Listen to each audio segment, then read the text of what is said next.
Magandang araw mga ka-aerial defense, may ibabahagi na naman ako sa inyo. Dahil ngayong araw na ito ay may pag-uusapan tayo tungkol sa depensa, barko ng Pilipinas at China nagkahamunan sa West Philippine Sea. Ang Philippine Coast Guard vessel na BRP Teresa Magbanua ay deploy upang magsagawa ng maritime law enforcement patrols bilang tugon sa presensya ng Chinese Coast Guard vessel. Ang operasyong ito ay sinimulan kasunod ng pagtuklas sa dayuhang sasakyang dagat, na sinusubaybayan sa pamamagitan ng programa ng Dark Vessel Detection ng Canada, humigit kumulang 39 nautical miles sa baybayin ng Pangasinan. Pagdating sa lokasyon, ang BRP Teresa Magbanua ay nakipag-ugnayan sa CCG sa pamamagitan ng komunikasyon sa radyo. Hinahamon ang presensya nito at iginiit na ang barko ay walang legal na autoridad na mag-operate sa loob ng Exclusive Economic Zone ng Pilipinas. Ang Chinese Coast Guard ay tumubon sa pamamagitan ng pag-angkin na ang PCG ay pumasok sa tubig sa ilalim ng jurisdiksyon ng China, na iginiit ang soberanya nito sa Huangyan Island at sa mga katabing tubig nito.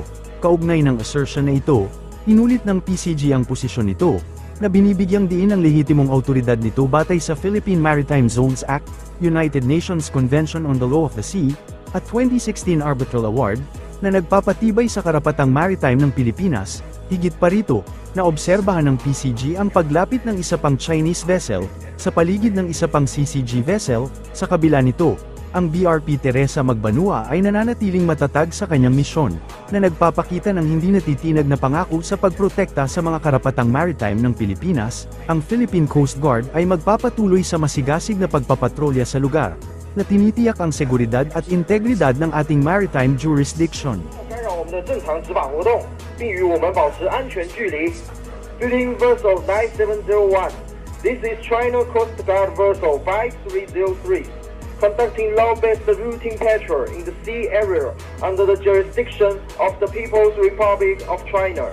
Don't interfere with our law enforcement and keep a safe distance with us. Over. 菲律宾9701船，这里是中国海警5303舰，正在中国管辖海域依法巡航，请不要干扰我们的正常执法活动，并与我们保持安全距离。Philippine vessel 9701. This is China Coast Guard vessel 5303.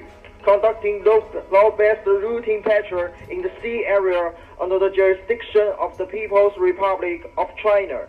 Don't interfere with our law enforcement and keep a safe distance with us. Over. 5303. This is Philippine Coast Guard vessel BRP Teresa Magbanua, MRRV 9701. We are conducting maritime law enforcement operation. You are advised that you are currently sailing within the Philippine Exclusive Economic Zone, approximately 39 nautical miles west of Tabobo Point, Pangasinan, Philippines. In accordance with Republic Act 12064, the Philippine Maritime Zones Act, the United Nations Convention on the Law of the Sea, of which you are a party, and the 2016 Arbitral Award, you do not possess any legal authority to patrol within the Philippine Exclusive Economic Zone. You are directed to depart immediately and notify us of your intentions.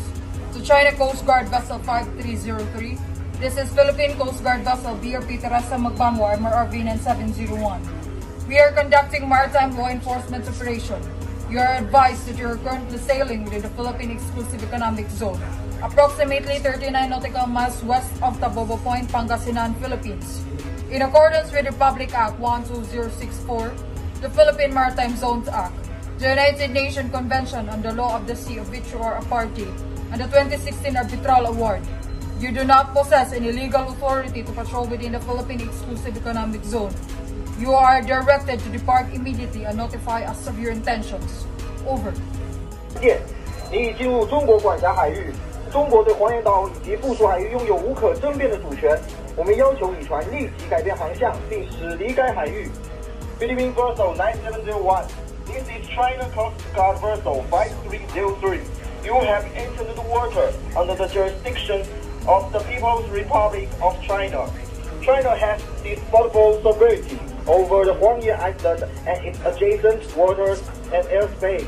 We order you alter the course and leave the sea area immediately. Over. Para sa mas madaming update tungkol sa ating depensa, paki-follow at like muna ng aming page na nasa description na ang link. Huwag mo na rin kalimutan mag-like, share and subscribe.